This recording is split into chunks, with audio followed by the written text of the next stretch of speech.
have you with us for this NBA Cup action. This is Brian Anderson with Clark Kellogg. Taking a look at some numbers here for Jose Alvarado. And over the last 5 games, his field goal percentage has increased. And you can make a case his confidence as well because of this. So here's San Francisco's starting group. We've got Paul George, also Harrison Barnes out there, and it's Alvarado in at the point guard position. And for Sacramento, DeRozan and Murray in at the forward spots. Derrick Rose is out there with Malik Monk, and it's Sabonis in at the 5. You know, on paper, this looks like a lopsided matchup, but anything can happen in the NBA, Grant. Yeah, that is the truth. I mean, that's why they play the games. One guy gets hot, a team gets cold. That's all it takes to swing the entire outcome of a game. To the paint. Here's Chamberlain, and he takes that one up and powers it through. Tell you what, if you let Wilt get the ball there, that's the poster shot you can expect. Rose, the pass to Sabonis. Right side Murray. Outside Monk. Lets it go from deep. Rebound San Francisco. Here's Ellis. Banked it in off the glass. A super high percentage shot there. You just can't allow him to get that close. And here's DeRozan. He'll bring it up for Sacramento. 4-point game. They defeated Utah in their last game. And it wasn't just their starters putting in work. Their backups were real spark plugs on offense. Absolutely, especially on the road when you need those guys off the bench to up the ante. Now here's Alvarado. Pass to Barnes. To the inside. And he was fouled while in the act of shooting, so he'll take 2 free throws. That'll belong to Domantas Sabonis. Hey, we all know this. It's no secret. I mean, one of the areas of Wilt's game that's below average is free throw shooting.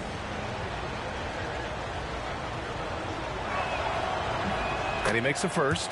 And the Kings have held tough. But it seems like the West has gotten tougher, Grant. Well, what's the saying? If you're not getting better, you're getting worse. And the Kings have to find that next level.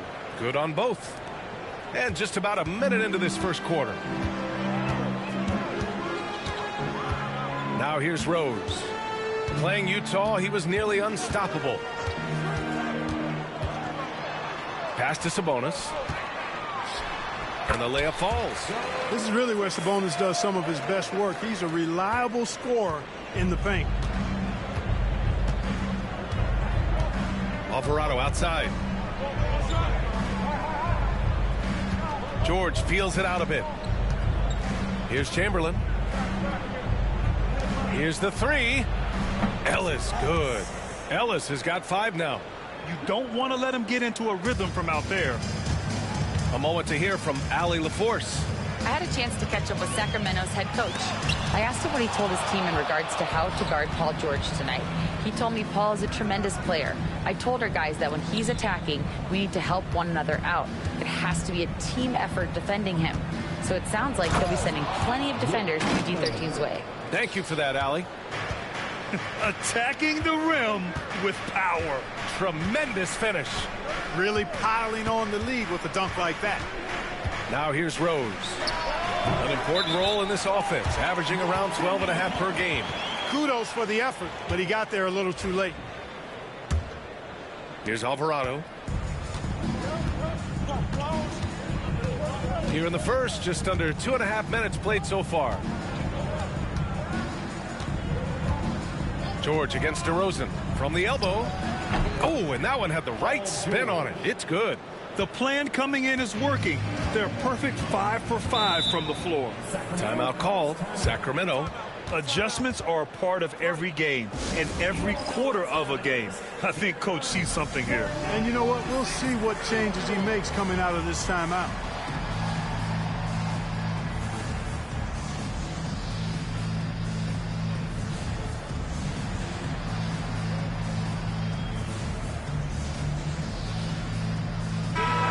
Here are the new power rankings. Only the first month of the season, but a chance to check out some early returns. You look at Oklahoma City, they're building some momentum right now and aiming for a spot in the top 5. Seeing where San Francisco is, They're playing fantastic basketball right now. I know it's early in the year, but surprisingly, they may turn out to be the team to beat. Now here's DeRozan. He had a big outing in that Jazz game as well. Picked by Sabonis. The drive by Rose. There's the block. Man, what a well-coordinated athlete at his size. To add that superior timing, hard to get shots over Wilt Chamberlain. Their offense looking like a well-oiled machine. Yeah, shots falling, off to a very good start offensively as a result. Now here's Monk, hovering around 19.5 points a game. His scoring has been huge for them. You know, defensively, you just can't afford to give him that much room. They're fortunate that he missed that one. Pass to George. Oh, nice finish from the low block. That one's good. George has got his third basket on the night right there. I just love the ball movement. Rose, the pass to DeRozan. Murray from outside. After missing his first attempt, now 1 for 2. Yeah, this is the kind of confidence you love seeing. Murray not thinking twice at all about firing away. Pass to George. Lets the three fly. It's rebounded by Sabonis. Kings trail by 7. Monk into the lane. Paul George pulls it in. For San Francisco, they've got 7 of 8 in the basket. Alvarado outside. George with it. Chamberlain passes to Barnes. And he's off on his first shot of the game. That's a shot he'd like back. He's usually going to make those. Pass to Rose. And it's a defensive 3-second violation. You know, Grant, for players that move to a new team in the offseason, have they had enough time to get adjusted? Well, you know, B.A., it depends. Some guys blend right into a new squad, but for others, it takes a lot of repetition to get a feel for your teammates. And the free throw, no good, but they'll get the ball back here. You know what? We've recently been able to watch a different Rose here. I mean, a better, more efficient, more confident player. Man, I love seeing that. Now here's Rose. An important role in this offense, averaging around 12.5 per game. Shot clock at 3. From 15 feet away, and the shot goes in. Well, you look at Rose, and you just love the imagination he brings to his offensive game. You know, this guy is constantly pushing the boundaries of his basketball ability. Here's Chamberlain, coming off a solid outing against Oklahoma City. DeRozan deciding where to go with it. And he makes it on the layup. Well, that's a signature move from DeRozan, guys. Gets up ahead of steam, then finishes strong. Boy, I like that aggressiveness. George passes to Ellis. Here's Chamberlain. He's guarded by Sabonis. Count it. All 3 of his attempts have gone in. Defensively, they've got to get more bodies in the paint. That's 3 straight field goals from below the free throw line. Outside Monk. Back to Rose. DeRozan against George. And here is DeRozan. You know, his stats have been solid, averaging around 18.5 points a game. Barnes, it's good. Boy, you got to respect the long-range accuracy of Barnes now. When he gets a little daylight, he's dangerous from the perimeter. Sacramento calls timeout. This, their first look at this year's San Francisco squad. They'll be looking to impose their will against this team, something they couldn't achieve last season. And they know they're the better team and out to prove as much tonight. They split the season series a year ago, but they want to change that up now. It's the Sacramento Kings Great Team.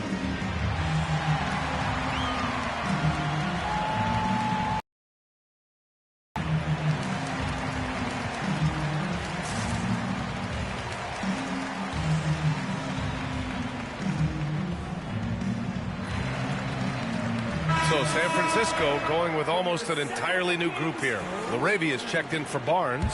Thompson comes in for Paul George. Caldwell-Pope's checked in for Ellis. And it's Ball in for Alvarado. Now here's Rose. DeRozan outside. Knocks it loose. Ball with a steal. And here's the fast break. And here they go. Chamberlain gets the bucket. Chamberlain's got 10 points. Boy, what a quarter for him. I mean, he's found his rhythm, and he's really riding that wave right now. Here's Sabonis. And that one's good. Yeah, this is Sabonis in his zone. He makes scoring in the paint seem almost effortless. Well, Grant, in the spring of 2024, a remarkable streak ended. Domantas Sabonis had recorded 61 consecutive double-doubles. Yeah, it was the longest streak since the merger back in 1976. Now, Sabonis has led the NBA in rebounding multiple years. Plus, he has averaged 8 assists in a season, so that is big-time production. DeRozan outside.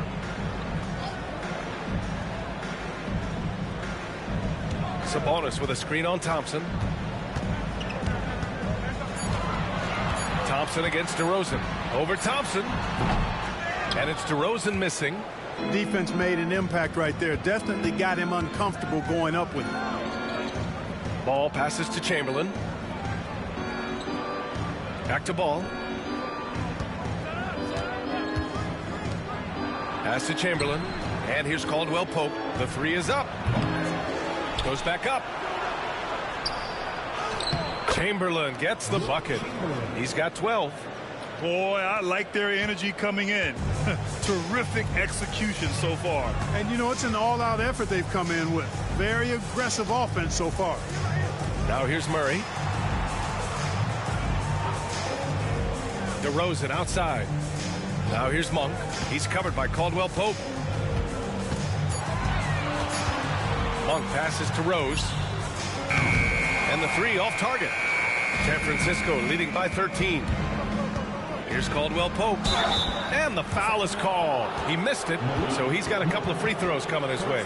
You know, Clark, something Kentavious Caldwell Pope brings, that championship experience. And every championship team has a guy. Big shot. Who's always there. Ultra reliable. Plays both ends. Doesn't step out of his role. And all he does is help you win championships. I love watching guys like that contribute in a meaningful way to championship teams.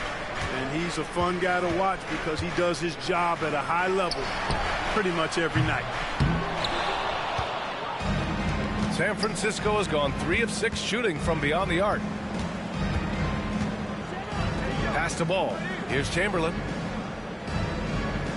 The three from Thompson. He's in his comfort zone. 2 for 2 to start this one. They've really built this lead on the back of their perimeter game. And I like the strategy. It's a great strategy. Bury those threes early, and it'll open up the inside for him later on. Tries to spin move. Levine. And almost gets it to go. So he'll shoot 2 here. Klay Thompson picks one up. Levine showing you good effort that time, not allowing the foul to stop him from getting the shot off. This is his first opportunity at the line this evening. Guys, I like that this is a part of his game that has really been consistent this year. That free throw good from Levine. Sissoko, he's checked in for Jones. And that one goes in. 2 from the line that time. You know, when you think of Zach LaVine, his scoring comes to mind immediately, but he also rebounds effectively and passes it pretty good, too. Now here's Thompson. He's got 6. Here's Chamberlain. Rebounded by Lyles. That's the shot they wanted. It just didn't fall. You know what? That's a confidence shaker for him, though. I mean, that's a shot he expects to make every time. Sissoko can't get it to go. Already +5 in terms of rebound margin. Pretty clear they're dominating that area. They've come out with a lot more energy and effort so far. Here's Chamberlain. 12 points for him. Caldwell Pope for 3. Rebounded by Lyles. Man, that's his shot. Maybe he was too wide open. Pass to Sissoko.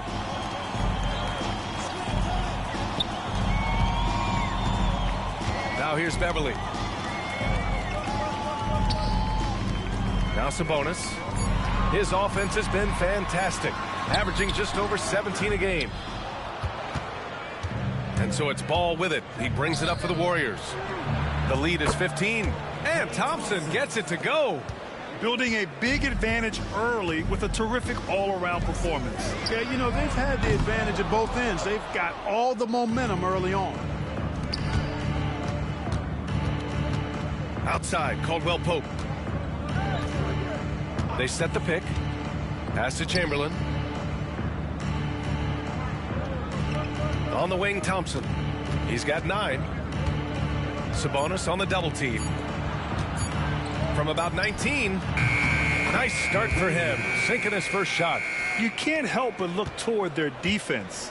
They're totally lost. Well, everything's coming too easily. I mean, at some point defensively, you have to take something away. Takes the elbow jumper and drains it. Sabonis has got 6. San Francisco leading by 18. 55 seconds left in the opening quarter. They grab their own miss. Here's Chamberlain, and he was fouled in the act of shooting. Opportunity for a three-point play here.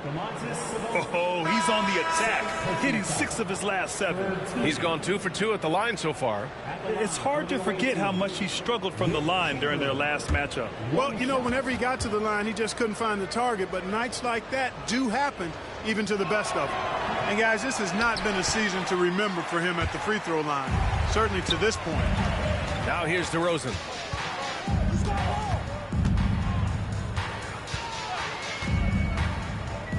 Inside, Beverly outside. And a miss there. Gotten after rebounds has been impressive. Yeah, sensational is a really good word for it.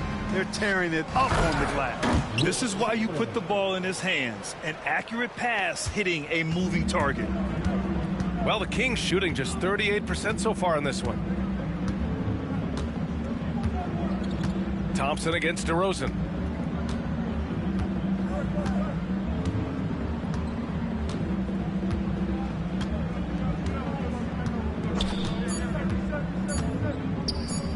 The shot. And no good. Trying to get that one to fall. And that's it for the first quarter in what has been a very lopsided game. San Francisco out in front, just dominating this one. And quarter number 2 will get underway just after this short break.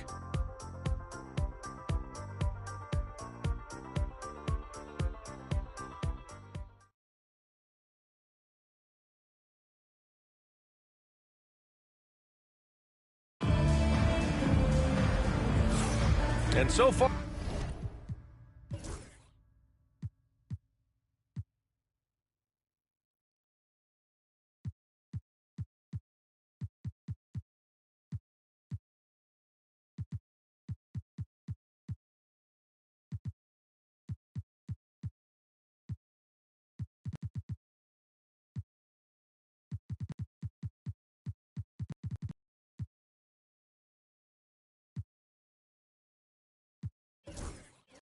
through one quarter, it's been a lopsided game.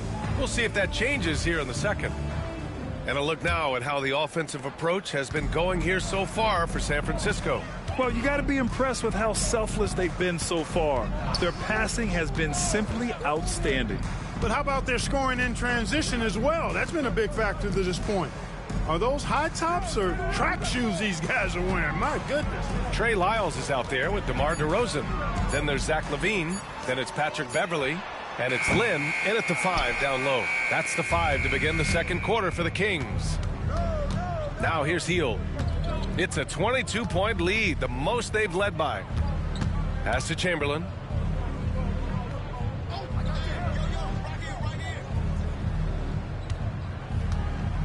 Puts up the 8-footer. No good off the glass. The Kings shooting around 35% from the field so far.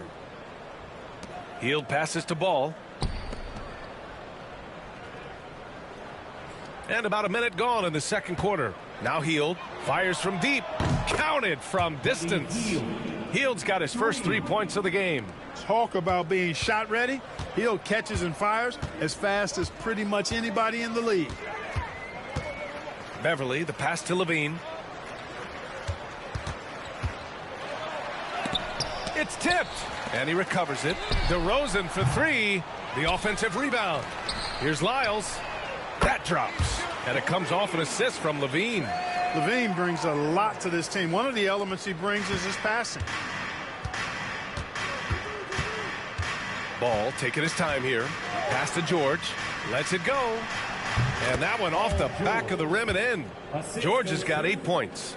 Pick works well there, but the defense left a lot to be desired. Yeah, that's not the defense you need. You got to be tougher defensively.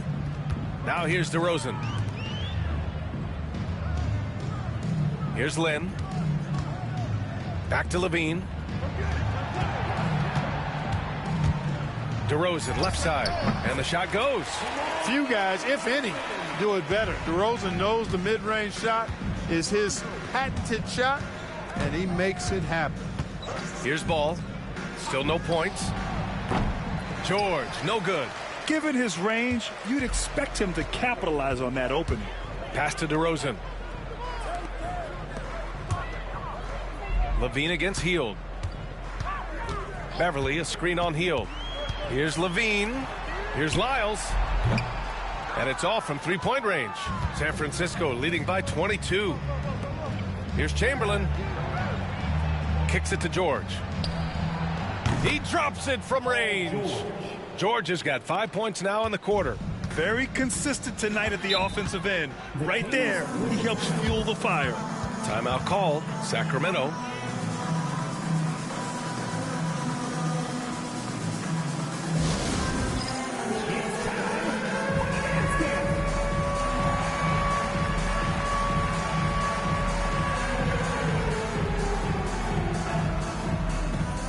Alvarado's checked in for San Francisco. And a peek at the standings in this year's NBA Cup. The group stage is almost over. And I have really enjoyed this year's version of the Cup. We're almost at the best part, too. The single elimination knockout rounds. I can't wait to get those started. Now here's DeRozan. Pass to Lyles. Chamberlain pulls it in. Chamberlain's got a rebound number 12 here already in the game. George passes to Hield. Here's Chamberlain.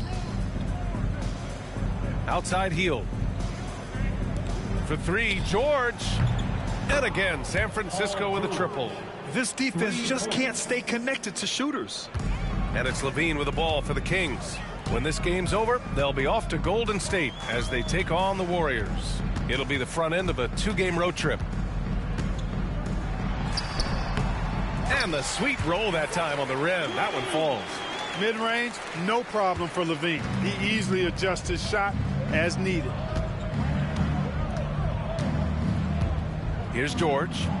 He's got 14. Hield from outside. It's hauled in by DeMar DeRozan. DeMar DeRozan, an impressive scorer who takes relatively few three-point shots, Greg. Yeah, the arc is not his primary focus. He'd rather pick you apart in the mid-range, but he does it so consistently that the points pile up quick. Let's go now to the sideline and catch up with Allie LaForce. Hey, Brian, one nickname you hear for DeMar DeRozan is the lone mid-ranger. He said you can operate freely in the mid-range. It's like an ocean out there. If you're smart, you can take advantage of the space and pick teams apart. Brian? He's an expert tactician working in between. Thanks, Allie. And Beverly gets it to go. Well, I tell you what, Beverly's really improved as a three-point shooter, as dependable as they come now, shooting from behind the arc. Alvarado, the pass to Chamberlain.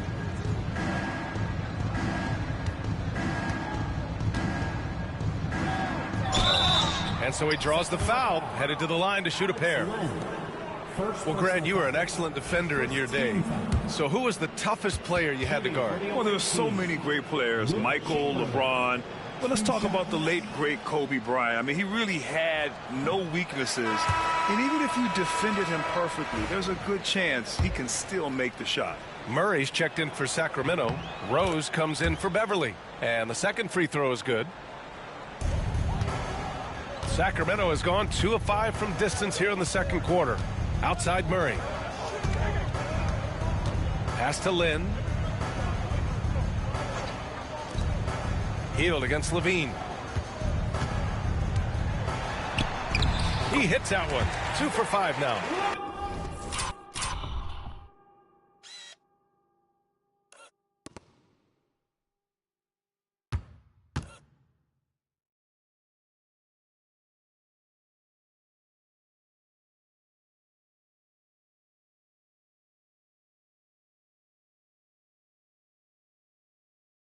Levine just going to work, talented, finishing inside. The Warriors have gotten 5 of 7 shots to fall in the second. Hield with the ball. This one for 3. Gets the 3-ball to go. Hield's got 6 in the quarter. Defensive mix-up there. He's the last guy you want to leave open. Rose outside. From 9 feet, it's deflected, and he stays with it. I'll tell you what, they've rebounded the ball tremendously well. Yeah, you look across the board, it's actually sizing up, shaping up to be a great game. I mean, strong performances throughout, and they've really been strong on the glass. Here's Rose. San Francisco making their last shot. Pass to DeRozan. Murray up top. He's guarded by Barnes. And DeRozan with the basket. On the assist by Murray. DeRozan's got 6 points. Check out the body control from DeRozan there, guys. I mean, clearly there's contact, but it's almost impossible to affect this shot. Hield kicks it out to Barnes. And that one goes out of bounds. Last touch by Murray. And here's a look at what's coming up for San Francisco. On Friday, they'll take on Kyrie Irving and the Dallas Mavericks. And then on Sunday, they'll be matching up against Kawhi Leonard and the Los Angeles Clippers.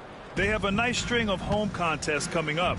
This team has been fantastic in their own house, so a great chance to put together a few wins right now. Sabonis, he's checked in for the Kings. Monk comes in for Zach LaVine. Monk passes to Sabonis. Second chance effort. Fires the 3.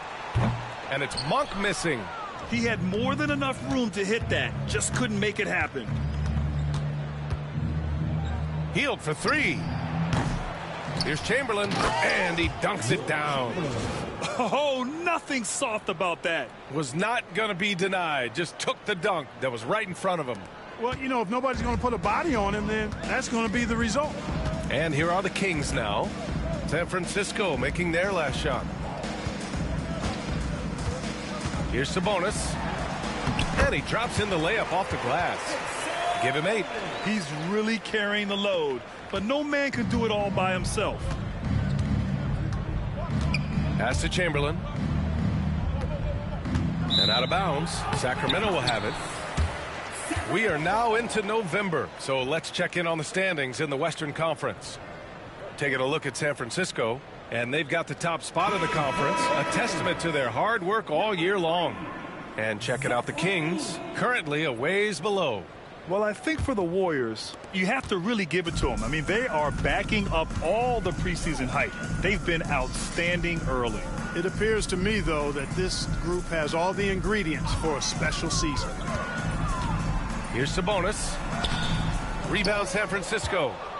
Chamberlain's got his 16th rebound on the night. They really have a commanding lead, not just in points, but in rebounds as well. And what I like about it, it's been a physical brand of basketball. It's had a little sandpaper element to it. Gritty and rough, but that's how you win games. And the three-pointer goes. Hard to win games when you allow clean looks from the perimeter. You're exactly right. I mean, those come back to bite you every time, just like it's biting them now. Now here's Monk. In his last outing, 16 points for him. Again, the miss by the Kings. And you just can't afford to give up that kind of look very often. Pass to Alvarado. Here's George. Here's Chamberlain. He's guarded by Sabonis. Deflects the pass. LaVine with a steal. Back come the Kings in transition. Here's Monk. That drops. And it comes off an assist from LaVine. Monk's got his second basket on the night. And Monk is fantastic in fast break situation. Knows exactly where to go and what to do. It's George on the wing. From outside, off the mark. And Sacramento shooting just 38% for this game so far. Murray from outside. Rebound San Francisco. George has got 4 rebounds in the game. Alvarado right side. George outside. Pass to Chamberlain.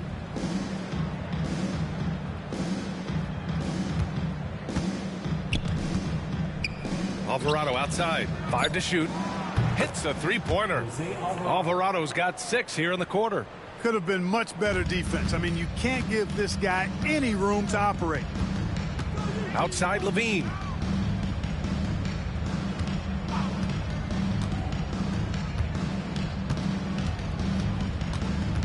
Sabonis with a screen on George. Here's Levine for three. Nails it from beyond the arc. Levine's got his third bucket of the night. You know, so far he's been dominant this period, making the most of his opportunities. George passes to Chamberlain. Sabonis on the double team. Alvarado outside. Pass to Chamberlain. Shoots over Sabonis. True on the 14-footer. Chamberlain's got 23. And just not letting up at all. I mean, you have to love this approach. You want to get the ball to the guys who make plays. If it's working, keep working it. That's what I say. Keep the pressure on. Hey, Charles Bradley. Now here's Glad you're enjoying, man. In his last outing, 16 points. You can check out my channel for the synopsis and all my other videos. I got Jordan, Bird, Magic, and Kobe going right now at the same time, alongside with Wilt Chamberlain. Alvarado with it. More to come, too, so stay tuned. Like, subscribe, and all the other stuff. Outside. Pass to Chamberlain. They double him with Monk. Here's Mobo. All sorts of time. And Domas Sabonis pulls it down. Sabonis has got his 6th rebound on the night. And we haven't seen them pound the ball inside and draw as much contact this quarter. Yeah, that's a good observation on your part. Fewer free throw attempts for them this quarter. And the danger is they can't afford to get too comfortable out there because they've got the lead. Otherwise, it might start to get away from them. The Warriors shooting at a very efficient 67%. Pass to Hield. 30 seconds left in the first half of this game. Cans it with nobody near him.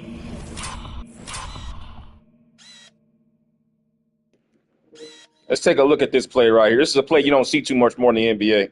Remember, I'm basing this on Wilt Chamberlain's skill set, and I'm trying to use as many plays that they used back in the old school days when he played in the 60s alongside with today's new school style. So we got a little mix of low post offense with three-point shooting, because we all know the three-point shooters in today's NBA, first off, Wilt never had three-point shooters. So this is totally different for him.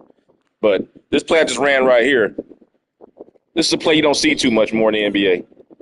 A top-side screen from that position to get a mid-range shot. That's some stuff that you would see Jerry West running or something like that back in the 60s. That's a 60s play right there, y'all. You don't see that no more. But 2K has that in their playbook. If you go deep enough and you look, they have these plays. You have to go look for them. Hield's got 8 points here in the quarter. Yep, you know, after a scoreless first period, he's really turned it up a notch, building some momentum.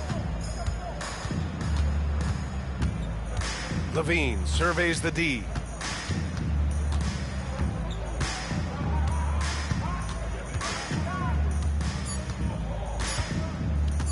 Launches it. That shot is off. Oh, it's San Francisco cruising into the next quarter with a 30-point advantage. Yeah, you have to really go deep, brother, like Charles Bradley. You really got to go deep in the playbook. They're individually linked. And then you have to run them, and then you have to look for the parts. Because there are certain plays that they're based on freelance motions. See what I'm saying? Kind of like, if you remember the 90s Chicago Bulls and the triangle offense, they didn't really have plays. They ran out of a freelance set. And based on how the defense is playing, you have to, those players would then react on their own individual skills. So it's kind of like you have to really go deep into the playbook and then understand the players that you have on your team, and then look for it during the actual gameplay. Which, if you go and check out my Wilt Chamberlain draft video, all the players on the team were drafted for a significant reason based on their skill set to be put around Wilt, and how it would look in today's. If Wilt Chamberlain played today with the same skill set, what would you put around him in the modern era to make it work? That's what this is all about. The same thing with Jordan, Bird, Magic, as well as Kobe. I've done videos. I got a series with that going on. So it's just good old-fashioned what-if 5-on-5 type, basketball scenarios for a season, just to see what it'll look like. It's not about who's better or who's worse. It's about pros and cons. Because there's pros and cons to both styles. You're seeing right now that they're suffering because they can't get anything going on inside with Wilt clogging the lane up, and they're double teaming too much on Wilt in the post because they don't have anybody to stop him down low, which is giving us spot up threes. And in today's game, you don't get that many spot up threes anymore because nobody really causes double teams in the post anymore like that. But with Wilt, you have to double team him because there's no one in the league today that can really guard defensively in the post anymore. They don't practice their skills anymore. So it's just interesting to see. Then there's Paul George, and it's Mobo in at the 4. Sabonis with a screen on Hield. Monk for 3. Sinks the tray. Monk's got 8. Well, you can see Monk's growth in operating in the pick and roll, getting better at taking advantage of what's available. Pass to Hield. Here's Chamberlain. He's guarded by Sabonis. Here's Alvarado. Tried to answer back, but that 3 is off the mark. The Kings shooting 40% from the field in this one. Back to Monk. DeRozan outside. Sabonis right side. Yes, great play by DeRozan to set him up. 12 points. Now, having said that, you can see right there, Wilt Chamberlain is not good at guarding big men with handles. They didn't have that back in the 60s. Usually, big men didn't play face up back in the 60s. Usually, your big men were back to the basket guys in the 60s. So his one-on-one defense in space is not that great. Pass to George. Clock at 4. His defense is more based for post defense. Fadeaway though, he can still hit that baseline fadeaway though. They got no answer for that all season long. Next time he has that much space, he should just go straight up with it and leave the fadeaway at home. Park that fadeaway, take the shot that's available. Rose against Hield. And here's Sabonis. Here's DeRozan. Chamberlain pulls it in. It's George on the wing. Over DeRozan. George's shot is off. And so DeRozan will bring it up for the Sacramento Kings. They've only allowed 2 points so far in the second half. For San Francisco, they've gone just 1 of 3 in the second half. George outside. Pass to Chamberlain. Sabonis on the double team. It's hauled in by DeMar DeRozan. Far from an ideal start here. I mean, this half just 1 for 4 so far. Well, Grant, you often hear about how smooth Paul George's game is. Yeah, I'll tell you this. Young players could learn a lot by watching his footwork. His timing, his ability to find the space he needs, it's just tremendous. Boy, Rose is a marvelous But the team that I have built around Wilt here, in my opinion, for Wilt in the modern era, what you would look for 3-and-D players, guys that can defend the basket. He was excellent at the Not defend the basket, but who have good perimeter defensive skills, who can take advantage of Wilt's shot blocking and size and footwork. Because as we all know, defensive set 3 seconds, you can't stay in the lane like Wilt used to do back when he played. So you need guys who can guard and give Wilt a chance to get out of the lane and then get back in to defend the basket still. Because with his foot speed, he's still going to be a problem, even with defensive 3 seconds. Even when he's guarding high pick and roll. And also, you need guys who can shoot the 3-point shot, because as we've seen here, with the post-ups, they just double team. You have to double team every time, otherwise he's going to score almost every time, because there's just no one that can match up with him in today's game.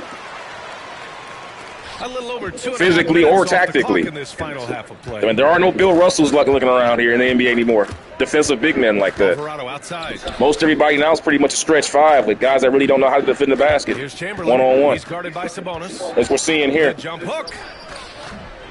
from the low post is good. Keep post open for Wilt to shoot. Exactly.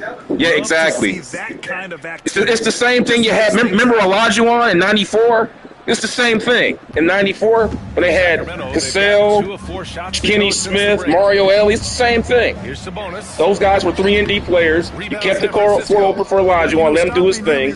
They double team, you kick out the shooters. It's the same thing. Same thing with Shaquille O'Neal in the 2000s. Here's Chamberlain. He's guarded by Sabonis. They're not double teaming anymore. Oh, Oh, and he got fouled. They've given up too many 3-point shots. They finally learned. Like, you just got to let Wilt get his. And if you do that, you get this result. Because there's just nobody in the NBA that can defend this man in today's game. Because the defensive skill sets aren't being practiced anymore. Nobody practices low post defense anymore because it's not necessary. You know what I'm saying? You don't have to worry about that anymore, so nobody practices it. The first free throw is good. All the best low post defensive players are pretty much in the 20th century. You know, like Wilt himself, David Robinson, Bill Russell, Olajuwon, hell, even Shaquille O'Neal, Patrick Ewing, guys like Moses Malone, Robert Parrish, Kevin McHale, Karl Malone. All the best low post defensive players so hits one and misses are basically in the 20th century. You really aren't any in this era. 38% for this game so far. I'm talking about good back-to-basket defense. Not shot blocking or anything like that. Just good, solid man-to-man back-to-basket defense. Picked by Sabonis. Rose, the pass to Sabonis. Outside Monk. Shot clock at 5. Murray for 3. Chamberlain pulls it in. Boy, this offense has been dynamic and diversified. Just everyone sharing the ball and sharing the load makes you difficult to defend. Here's Chamberlain. 28 points for him. On target from range. Hield's got 11. That cross switch, that's hard to deal with. That's the modern era. A little old school with new school. Let's show that play again. This game's kind of a blowout, so I'm going to go ahead and spend a little time just explaining what I'm doing here on the channel. This is a little bit of old school with new school. This is a low post attempt, knowing the double team's coming, but you got new school. That's that high switch that you see Golden State using all those years with Steph Curry. How many times you seen Steph Curry do some shit like that? Now imagine if he had Wilt Chamberlain to work with. That's the looks he would be getting. Instead of the guys closing out to the shooter, you guys stay with Wilt. You can't just come to the shooter now. You guys stay with Wilt. Now the shooter gets even more space to work with. So that's new school and old school working together. You see what? See? It's not about which is better. It's all basketball. It's just about which skill set are you gonna really highlight, and what do you have to work with. There is no superior style. It's about what do you have to work with, and whether or not you're gonna use it or not.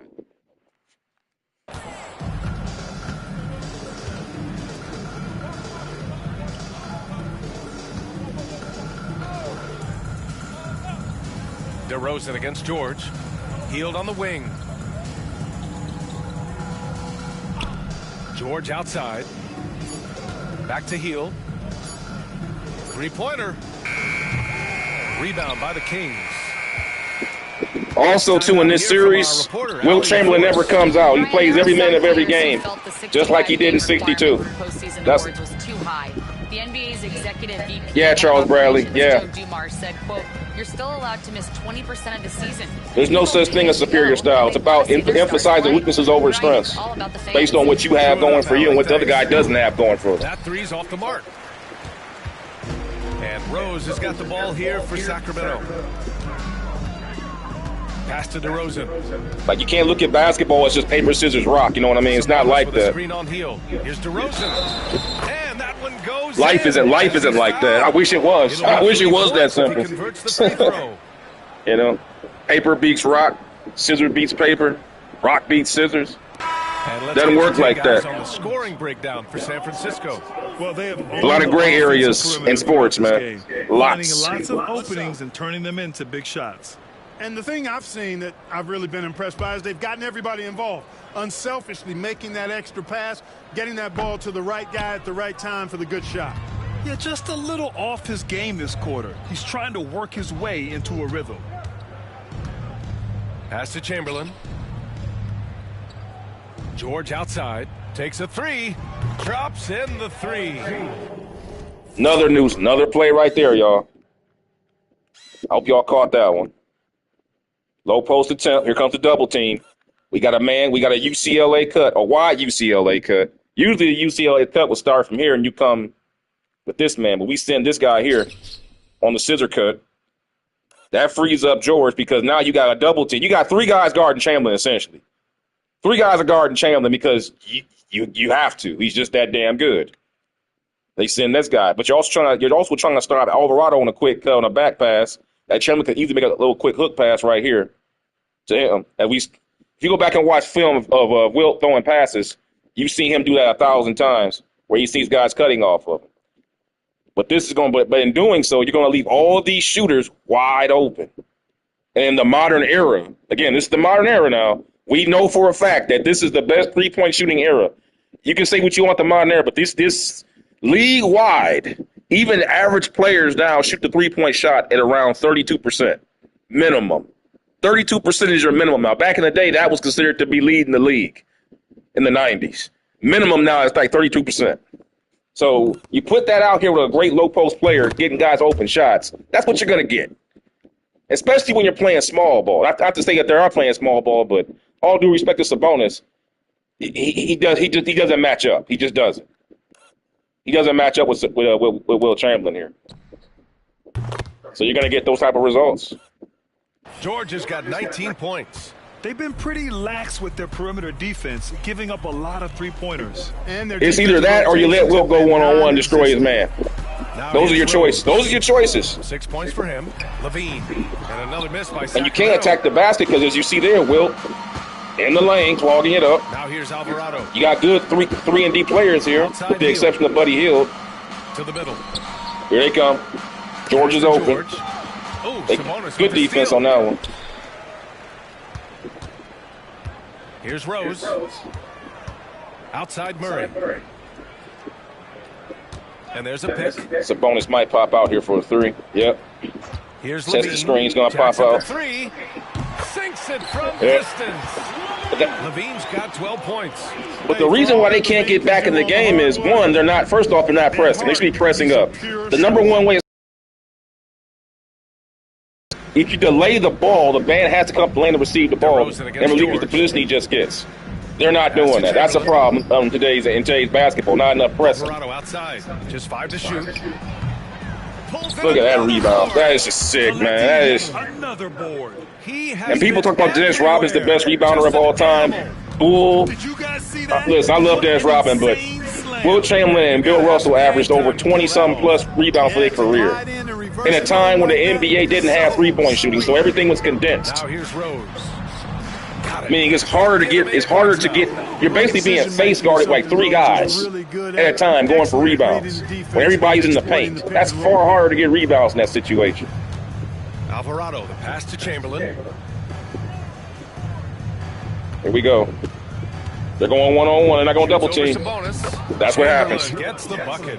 He's just too strong. Got 9 points now in the quarter. Wilt got 32 points, 25 rebounds, and 10 assists. And he's coming through. I mean, you can see why and it's been casual. Okay, we just playing within the offense. This hasn't been me forcing the ball to Chamberlain. Just working within the offense that we're playing out of. Plenty of contact on that shot. Paul George got seduced. And he'll take 2 free throws now. You know, I don't know how many. I would have came sooner, but I had to honor Sabonis in the corner for the three. I do know it's a punch. I wanted to make sure that he had time to get. So good, it's a weapon for him. Time to maybe get a 3-second call on DeRozan in the paint. But that's the reason why you need to have 3-and-D players, because Wilt has to get out of the lane. You need guys that can guard to at least give Wilt a chance to get back, to help out defensively. Because he has great foot speed. We all know Wilt's one of the best athletes in human history. We all know this. If you know anything about Wilt, in his prime, he was a just insane athlete.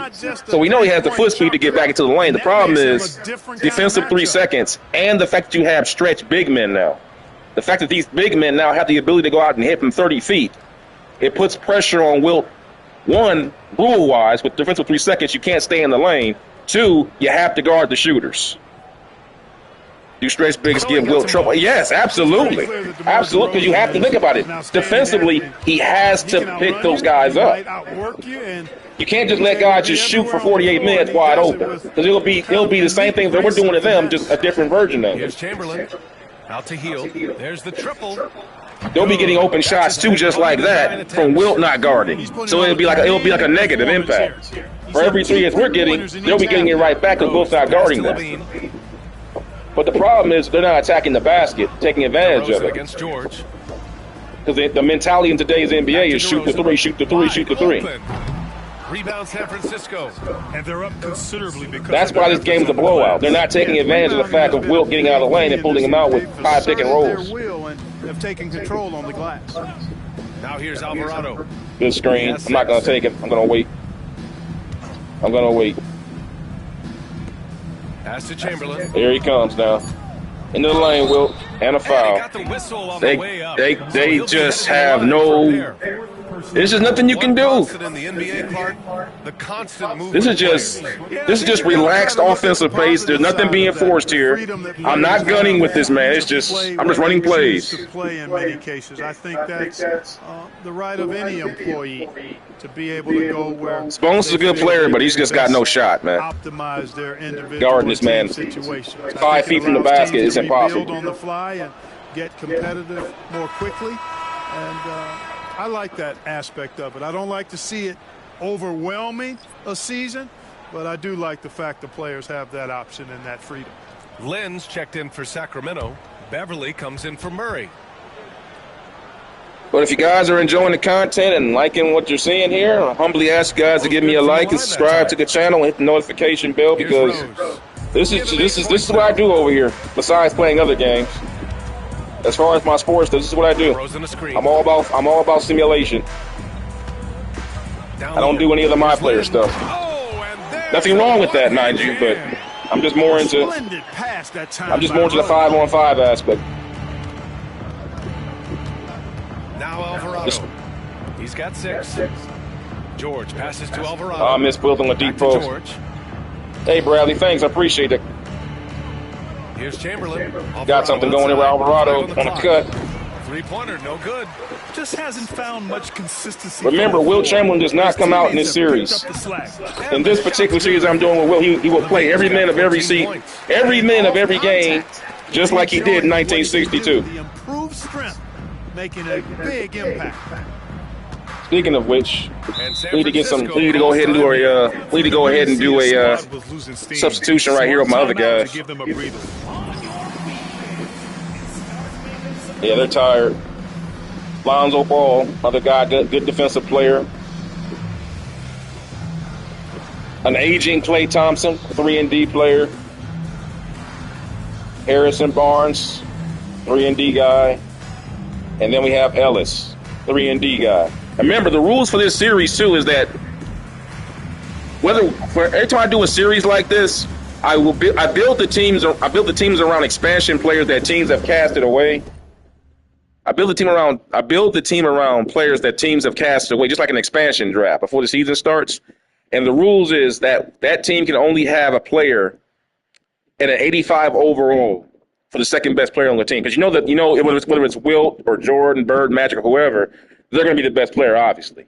So to make it realistically fair, they can only have a player that's 85 overall. Everybody else after that has to be an 80 or under. Now, if they get better going the season, that happens. But those are the rules for every single one of these series that I do. For anyone that may be new to the channel.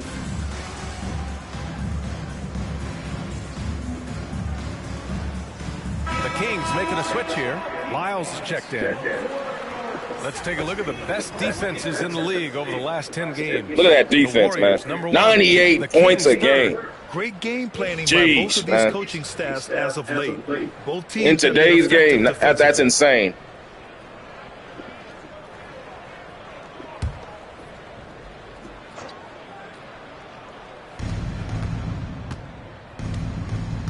Ball with it. No points yet. Pass to Chamberlain. Down to 5 on the shot clock. Here's Thompson. Nails the wide open jumper. And so it's Levine with it. He brings it up for the Kings. 2 minutes remaining in the third. And they're number 3 in lowest opponent scoring. I love the way they communicate on D. They are making it a team effort. And their defense you talked about. I will say this, though. I'm noticing that they play alert. There's a lot of fouls that they give when we usher the players to Wilt for the shot block. The referees always give them a bailout call because we play it good defensively. Let me show this again. That's good. What we just did was good team defense. This should not have been a foul, in my opinion, because let's take a look at this. Okay, this is good defense. He's playing him to the inside. You know Wilt's got the help on the weak side. Wilt's red, see? This is not a foul. That's not a foul, man. That's just good team defense, but they just bail him out with a garbage call. But hey, whatever, man. The first one falls. Staring at this deficit. We phoned him right to the help like you're supposed to, and the referees bail him out. You need to be aggressive. You know that. I mean, another good job, though, of drawing contact and getting to the free throw line. Both free throws good from Levine. They're finding a rhythm from the line as they try to cut into this deficit. For San Francisco, they've gone 8 of 15 in the third quarter. Pass to Ellis. Outside Barnes. Ball outside. Oh, and makes it with the kiss. Chamberlain's got 36 points. Boy, he's really been on a roll this quarter. Seems like everything he throws up is finding bottom. Outside Levine. Oh, another basket for him. He's 6 of 11 now. And their offensive game plan is clear. Get it inside and go to work. Pass to Chamberlain. The kick out to Ball. Inside. Tries a 10-footer. Chamberlain, no good. Sacramento has gone 2 of 3 from outside so far in the third quarter. Now Levine. DeRozan outside.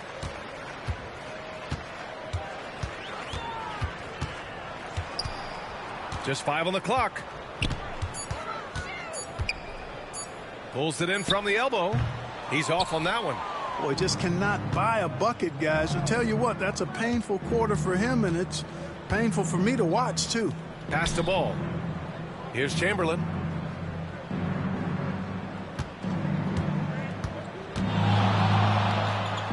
Laid it in with a nice touch off the window. Chamberlain's got 38 points. Yep, on the interior, Wilt's enormous size. Just too much to overcome, and certainly something that can't be taught. Now here's Levine. He's guarded closely. 4-3. The shot comes out. And as we conclude the third, pretty much a blowout here. It's been a one-sided affair. San Francisco out in front, opening up a huge gap. And fourth quarter basketball will be coming your way on 2K Sports right after this.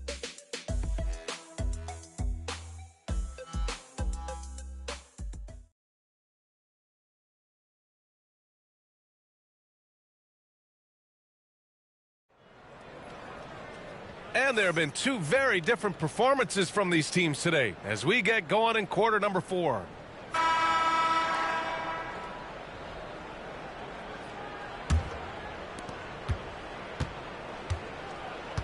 Now here's Ball. Alex Len is out there with Trey Lyles. Then it's Patrick Beverly. Then there's Zach LaVine. And it's DeRozan in at the 3, the small forward. So that's the 5 in the game for Sacramento. I really believe we can go ahead now and lock Klay Thompson in on the short list of the greatest pull-up shooters in the NBA. And we might be talking the all-time list here. Ball with a steal. On the wing, Thompson. Here's Chamberlain. Deflected. And he's able to get it back. Oh, a two-handed power slam. And the Kings shooting 41% in this game. Thompson against DeRozan. There's a screen by Lynn. Beverly for 3. Chamberlain pulls it in. The Warriors have gone 2 of 3 to open the fourth quarter. Barnes finds Ball. To the inside. Here's Chamberlain. He got a piece of it. And here is DeRozan. Pass to Beverly. Well, Clark, we're used to seeing a coaching carousel, but in recent years, even winning teams have changed coaches. Well, you know, that is true, and at least the profession is getting a pay raise overall. But for teams looking to break through, BA, changing the coach still seems to be the default button that most teams like and are more comfortable pushing. Here's Chamberlain. And rejected. Pass to Levine.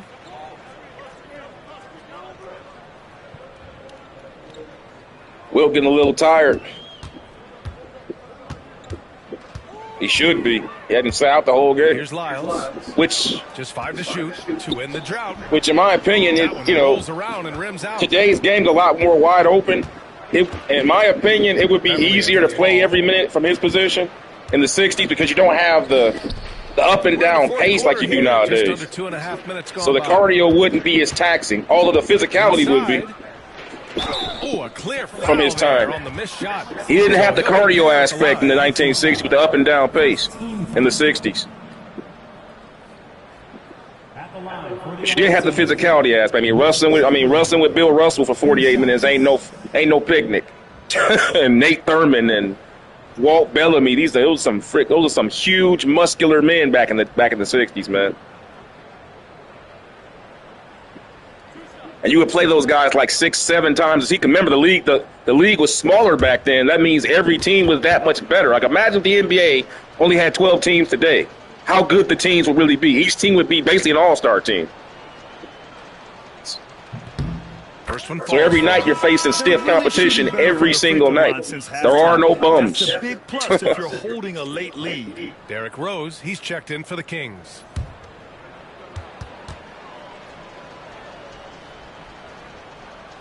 Second free throw, no good. All right, Grant, do you feel the non-superstars are making the money they should? Well, BA, it's a topic in every CBA negotiation. But I think we're trending in the right direction. But it seems hey, Johnson, who the fuck in the modern NBA can? Hey, could you write that again? Unfortunately, YouTube won't show you entire messages, so go ahead and put it on the video. I'll go ahead and read and respond to you, man. You were talking about Wembanyama? I wanted to hear what you had to say about that. It's pretty interesting.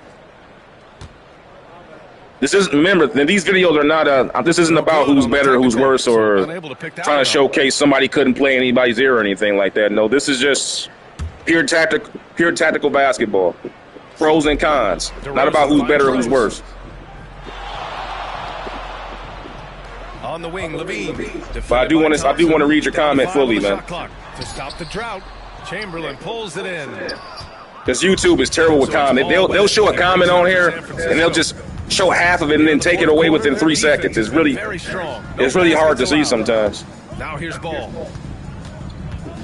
Here's Chamberlain. It's good. And the assist that time from Ball.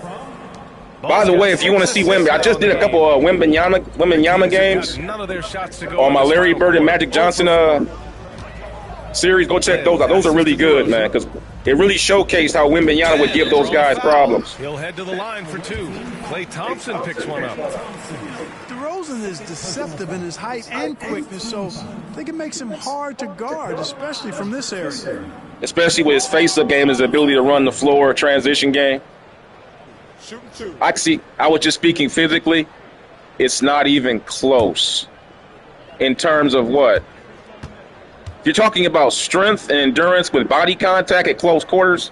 That's good. I think there's some difference in that. I think from a transition standpoint, yes, you're right. I think Wembanyama, because remember, Wembanyama has grown up with that style. Interesting. I think from a transition standpoint, yes, you're right. I agree with that.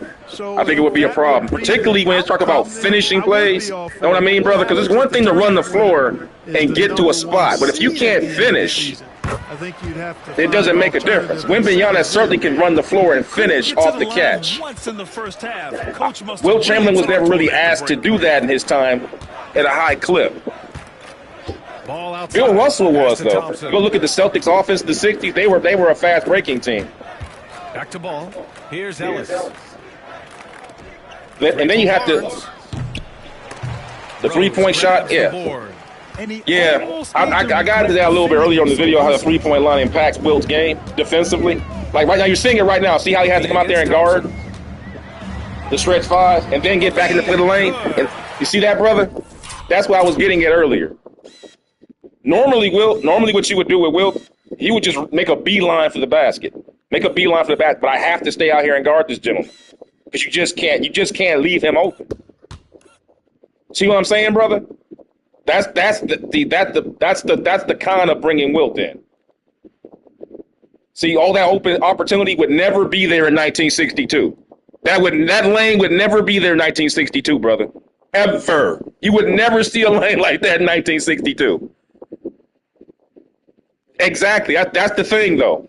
See, but the thing is, the con is, for Wilt, the con is, he has to come out and guard these stretch fives. That never happened. So that's going to make him have to come up out the lane. See, now listen, instead of Wilt guarding the lane, I got Harrison Barnes down there.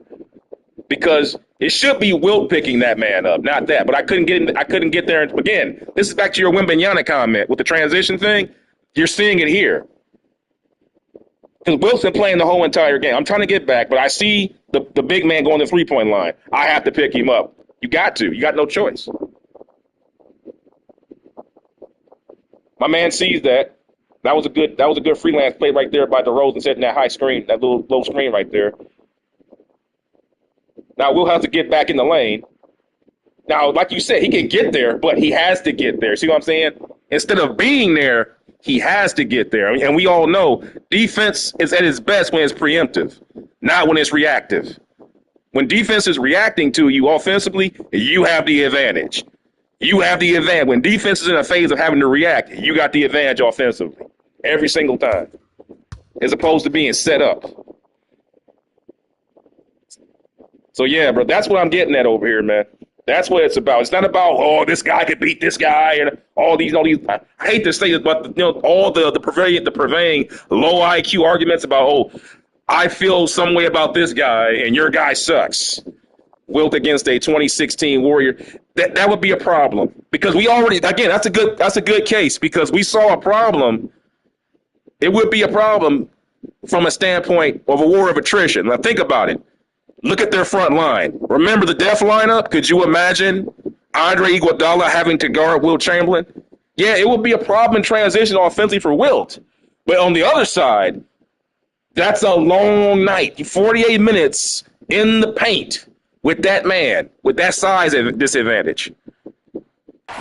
Levine's got 11 points here. That's a long night, bro. Levine, a remarkable scorer. A war of attrition for the Golden State Warriors and Wilt. It goes both ways. Because remember, if you can stay out of foul trouble, over Levine. Thompson shot his off. Never missed a game. Never missed a game, Wilt. I'm talking about in terms of being him, his effectiveness. Think about it. In today's game, the cardio aspect would be much more intense because you have the transition aspect. The game in today's game is much more transitional. For instance, we don't even remember. For instance, you can't even get a full 24-second clock on an offensive rebound anymore. Think about that. If you get 2 offensive rebounds, the clock gets even lower. The NBA wants the game to be faster paced. So the cardio aspect is going to be greater than it was in Wilt's time. As far as just transition basketball. See what I'm saying, Teal? Right. It goes both ways. That's what it's about, brother. It's about the pros and the cons on both sides. The Warriors would be able to do something to Wilt, but in my opinion, over the course of a 48-minute game, trying to stop Wilt Chamberlain with Andre Iguodala just isn't going to work. And then you're following that up with guys like Draymond Green, good defensive player, but come on, man, he's never had to guard. He's never had to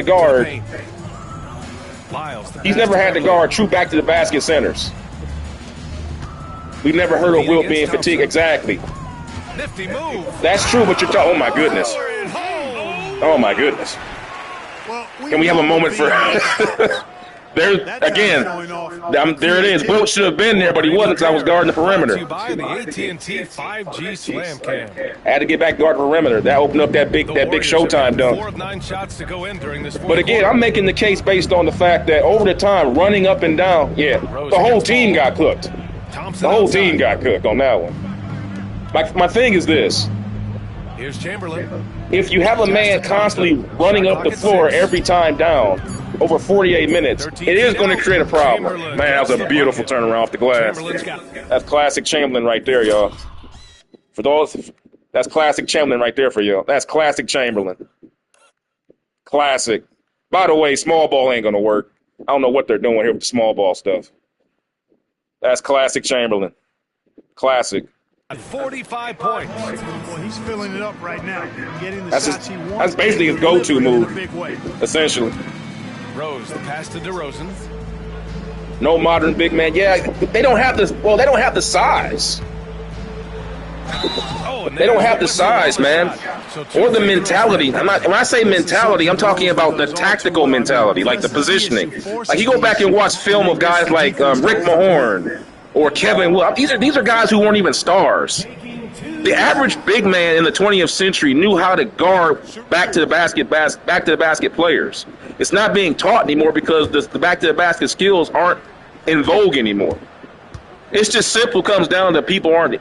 It hasn't vanished, just people just don't care about it. And when you don't care about something, now somebody comes in the room with it, what are you going to do? You know? It's like trying to rap battle somebody who speaks Japanese and you're speaking English. He's cooking you in Japanese, everybody else in the room is speaking Japanese but you. And you can't understand why. Because you're not using those skills. See what I'm saying? Except when the narrative turns. It's not about who's better. It's about certain skills that you're not prepared for, and now you have to try to deal with it out of the blue. The same thing with Wilt trying to guard the three-point line. You might be able to erase them, but anyway, with that being said, if you guys are enjoying the content, hey, give me a like and subscribe, brother, because this is what we do over here. We have high-minded basketball situations with modern basketball, old school stuff. 5-on-5 basketball from all of our favorite legends, from Bird, Magic, Jordan, Kobe, Wilt Chamberlain. Now, I was thinking about doing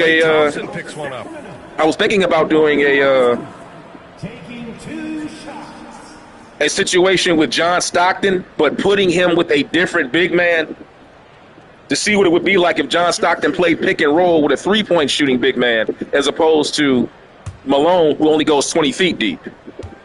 But I'm trying to think about, do I do it with Dirk Nowitzki, or do I do it with a modern, maybe Anthony Davis or something like that? Maybe doing a screen with John Stockton screen. Because we all know pick and roll is so big. I think John Stockton is the greatest pick and roll point guard of all time. I would like to see what John Stockton would be like in today's NBA, where the pick and roll is so utilized with three-point shooters and three-point shooting big men. So I think that would be pretty interesting to see. But I want to go ahead and see which big man I'm going to use as the. Because Malone was a great pick and roll player, but in today's game, it would work, but it wouldn't have the same stretch. He wouldn't have the same stretch capabilities because he can't go out 30 feet and pop out. There are so many expectations, and with all the media these days, yeah, Wilt's getting tired. He should have had that rebound. That's the cardio aspect. He couldn't get back. He couldn't get back in time either. Stockton and B, that's a good one, Teal. I'll keep that in mind. Good advice. Stockton and B would be interesting. That would be interesting. Yeah, you gave me goosebumps with that one, bro. That's goosebumps on that one. That's goosebumps. That's goosebumps right there, man. I didn't think about MB. Yeah, that's a good one.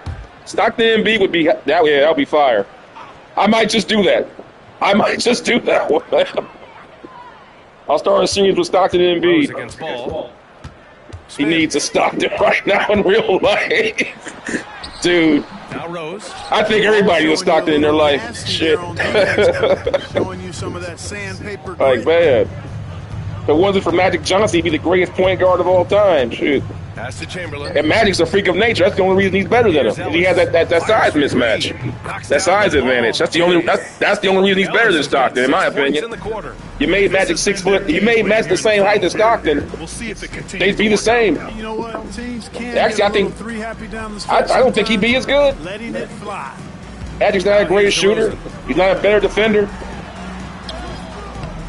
Thompson with Just some bigger. nice D. He's trying to find his shot, but at some point you have to start making these. Not saying that's not. There's no hate there. It's just you use what God gave you. But I'm just saying Stockton was so good that even at 6'2", he was dominant. Here's Ellis.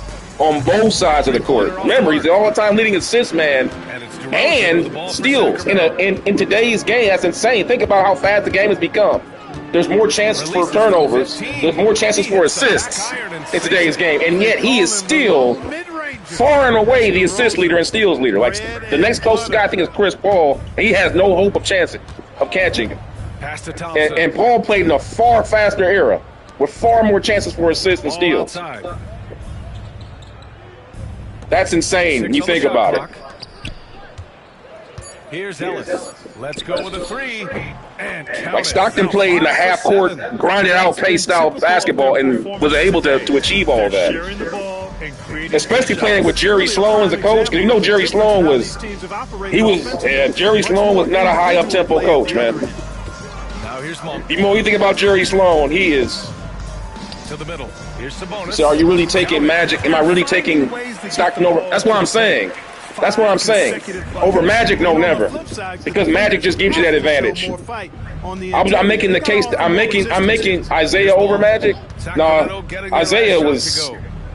Yeah, Isaiah's just blessed. Pass to Thompson. I mean, Isaiah Thomas is just blessed, man. He tries a 10-footer.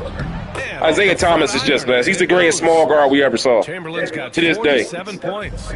Absolutely. This is a man who could, at 6 foot tall, could go in and score over giants throughout the course of a basketball game. He couldn't be stopped. He couldn't be stopped.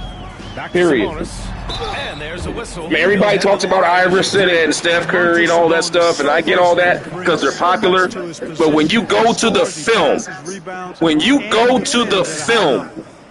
it just jumps out at you. Go look at Isaiah Thomas, particularly between the years of 82 to 1987. Those are the years I want you to watch, if anybody else listening to me. 82 to 87. It just jumps out at you. Like, forget the bad boy era. That was him at the end of his career. 82 to 87, Isaiah Thomas. You're looking at basically the best 6-foot guard we've ever seen, in my opinion, on both sides of the court.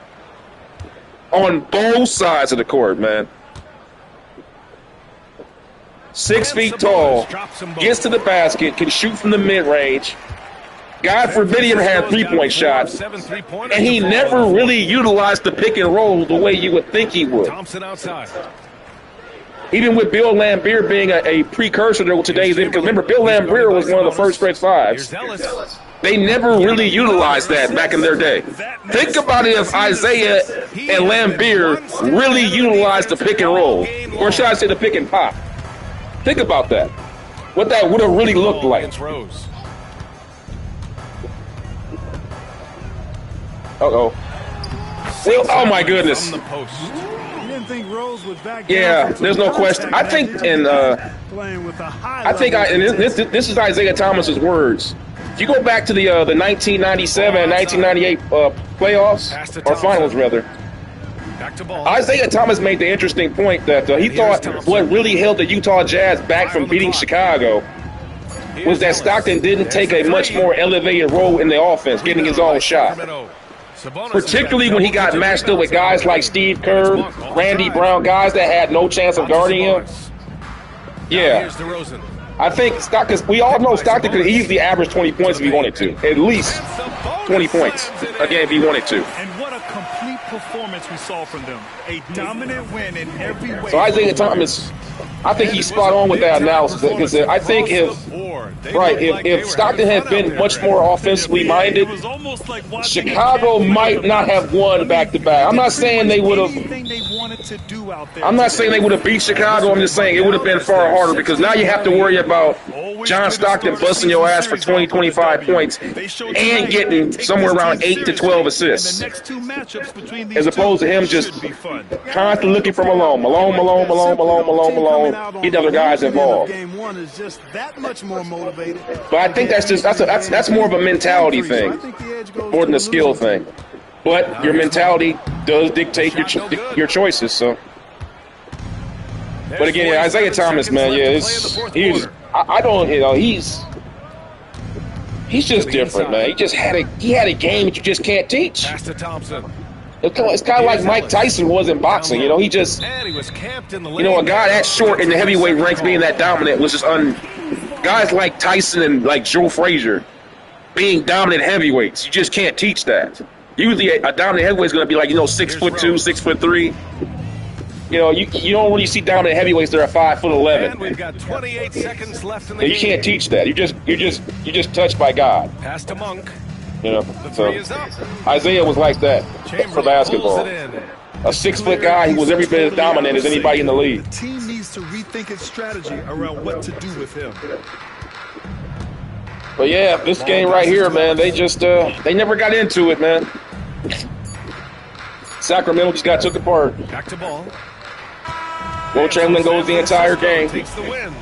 This one wasn't even close. The hometown crowd was waiting for a miracle. Isaiah Malone series, that's not bad either. You know, well, it wouldn't be a swap because they didn't play in the same era, but I could do a series where I do Isaiah and Malone, the same team, built around them, and then Stockton and Embiid. And we'll see how they do in the same season. I could do that. That would be interesting. That's what it's about. We don't care if it's a blowout or if it's a close one.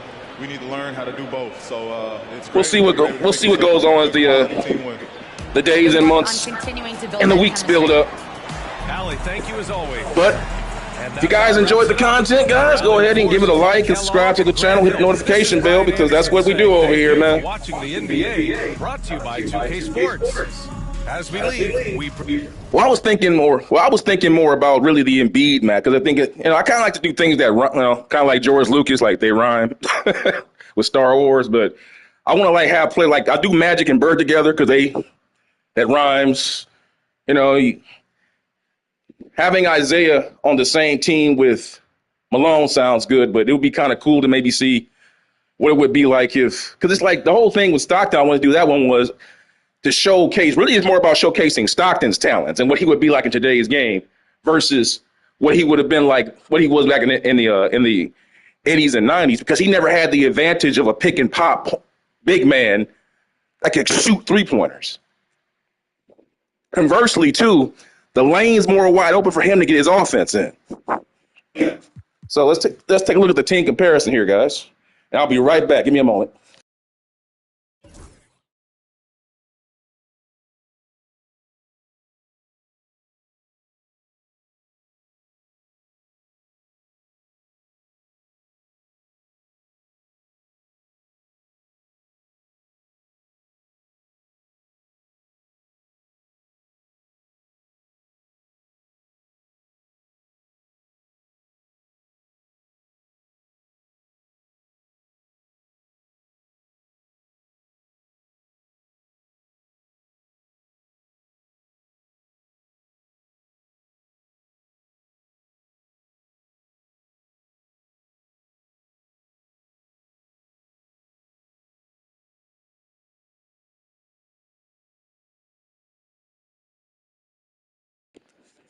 All right, guys, sorry about that.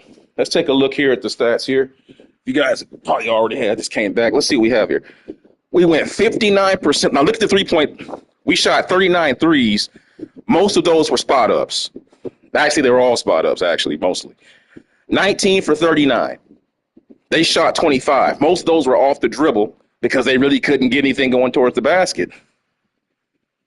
However, let's see. What's the points in the paint looking like? They actually scored more points in the paint, but I think because we had so many open 3-point opportunities, Wilt didn't really go ham. He didn't really have to in the paint. He just kept kicking it off without double teams. And the assists are ridiculous. Look at that, 36 assists to 16. My goodness.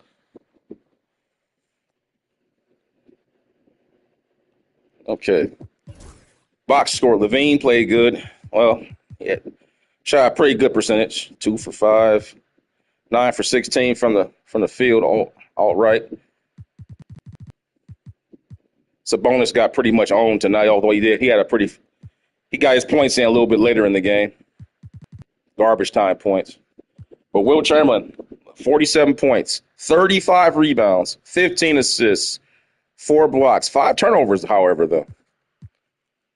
And again, I think that's more, again, I think if you watch my Magic Johnson series, Magic Johnson's turnovers are pretty high too, despite averaging a little over 20 plus assists. But I can't true that because you have the pace is faster. So the stats are going to be more expanded.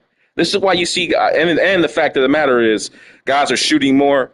Guys are not really trying to get back in terms of getting offensive rebounds. So you're going to have more shots distributed on both sides of the court. And there's going to be far more fast breaking opportunities and far more outlet passes that get picked off because guys are just trying to get out as fast as they possibly can.